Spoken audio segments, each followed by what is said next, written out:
Jim Rhodes came up here, as was his wont to do, and Jim never saw an empty space he didn't think ought to be filled with a public building. And he saw an empty automobile dealership, and he thought, wow, golly, that's probably cheap. And so he tried to start Cleveland State. Well, for a couple of years, there was a lot of resistance up here from other universities to be named later.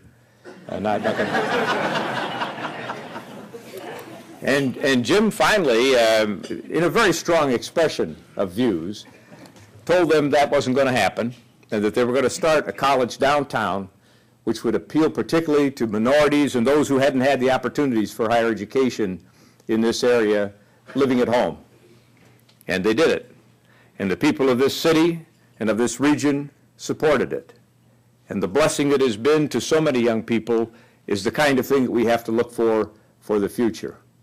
Ohio gave this nation light, and they gave it flight. We can go back to what we were with the leadership of the governor, our capable speaker, and I'll be happy to come along behind in that parade. Thank you.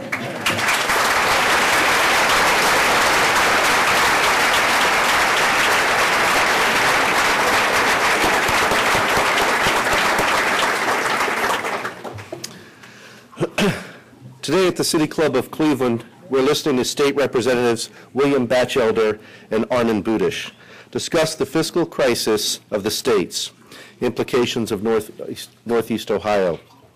We'll return to our speakers in just a moment for our traditional City Club questions, and we encourage you now to formulate your questions, and I would ask you please keep them brief and to the point if at all possible. That's always hard for this group, but we have a lot of people who want to ask questions today. We welcome all of you here, and those listening to WCPN 90.3 FM, WCLV, WTAM, or one of the many radio stations across the country that broadcast the City Club. Radio broadcasts of the City Club are made possible through the generous support of Case Western Reserve University. Our television broadcast partners are WVIZ, PBS Idea Stream, and Time Warner Cable. Okay, now we'd like to return to our speakers for a traditional City Club question and answer period. We welcome questions from everyone, including guests. Holding the microphones today are City Club Development Director Jessica Leary-Allen and Assistant Development Director Marcella Brown. Now, first question, please. My question is directed both to Mr. Budish and Mr. Batchelder. No, I don't think anyone can argue with your statements. Long-range plans are vital and necessary. However, it's fairly apparent we're looking at revenues which will not cover expenses in the next biennial budget. Would each of you name perhaps 2 or 3 specific items, either in revenue enhancement or in reduction of expenses, that you would like to see the governor propose and the House and Senate pass? Well, I always defer to you. You're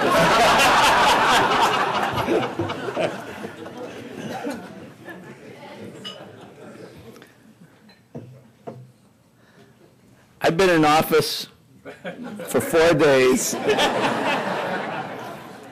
and while I won't be able to use that very long, I'm going to use it today. We need to take a look at the whole budget. When people say, when I say, when Bill says that great challenges create great opportunities, it gives us the opportunity to rethink government from the ground up. And that is what I believe we will be doing, because a $7 billion deficit gives us no alternative. In terms of revenue enhancements, we're looking at everything. But I don't want to throw out ideas because that's going to be on the front page of the newspaper as if it's something we're definitely doing, and I don't want to. I'm not yet in a position to do that. I believe that what the governor did 2 years ago in securitizing the tobacco revenues was a very, very bold and creative move to create revenue enhancement in a time 2 years ago when we were facing a difficult budget. And it's those sorts of creative tools that we need to be looking at to enhance the revenue of the state at this point? I think the first thing we have to do is to agree that if we raise taxes in Ohio, we might as well put up a sign, "Stay out," because we are not competitive with other states at this time. The second thing we need to do is to go down through the budget, and in addition to consolidation of the various departments which can save money, in addition to that, I think we have to dispose of certain programs. If you're asking me particularly which programs, I've only been in the House since 1968.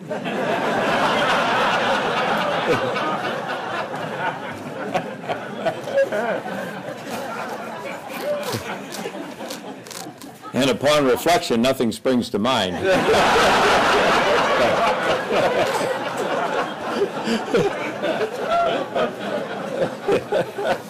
But I do think that my conservative colleagues, of whom I am one, have some thoughts. But at this point, I think it's probably inappropriate. We don't want to paint people in corners. We don't want to start wars at this point. And very frankly, until the governor comes in and gives his state of the state, we really are not certain what direction he would like to go. And while Armond and I are extremely important, he can veto anything we do in the budget, and that's a good thing. So we have to be very careful that we cooperate between the two houses and with the governor himself. Good afternoon, and thank you so much for joining us. I'm curious to know, in view of the fiscal crisis and also in follow-up to the article that appeared in the Plain Dealer this morning, it would appear that the governor's views on casino gaming are softening a bit, and I'm curious to know your views, both of you. Thank you. I'm opposed to it. I have not seen any place in the country which has been improved by the presence of gambling, and not the customers who show up, but those who are principals in many of those organizations. And very frankly, we know that in Ohio we have problems with alcoholism, we have problems with all sorts of social deviancy, if you will, and I think it's not necessary for us to add yet a new source. But that's a country boy's view.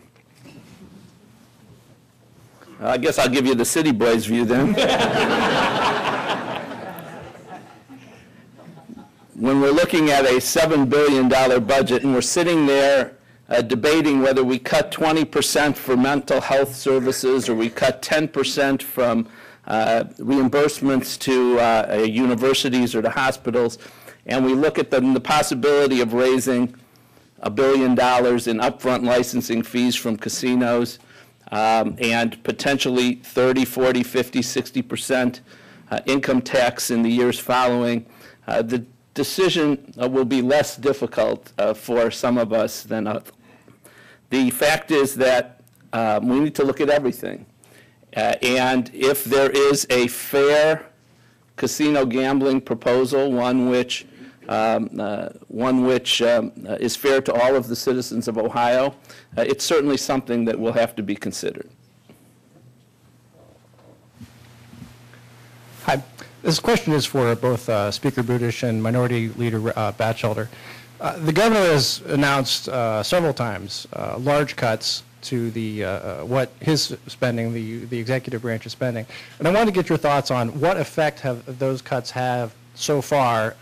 What effect, is there any money saving going forward as you plan the next budget based on what the governor's done so far? One of the things I would encourage you to take a look at in order to get a very broad background in this area is a publication of the Center for Community Solutions, which has hired Richard Sheridan, apparently, who was a genius in state budgets. And he served, I believe, under Gilligan. I remember working with him. And he has a publication out, issue 8, October 2008, which I think answers a lot of those questions in detail and at some length.